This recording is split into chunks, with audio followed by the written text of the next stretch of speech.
बहुत दुख हुआ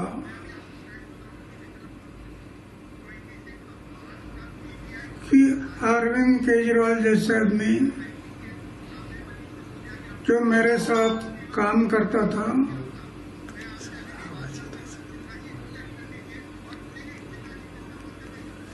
और शराब के बारे में हम लोग आवाज उठाया था, आज वो शराब नीति बना रहा है, जिसका मुझे दुख हुआ। लेकिन करेगा क्या, सत्ता के सामने कुछ नहीं कर सकता। आखिर उसको जो अरेस्ट किया गया, अटक हुआ,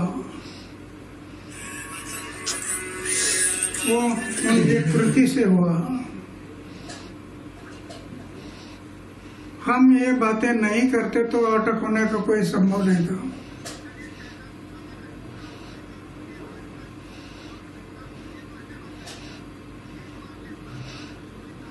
तो जो अटक हुआ है, अभी कानून के तौर पर जो होगा वो होगा, वो सरकार देखेगी, वो सोचेगी।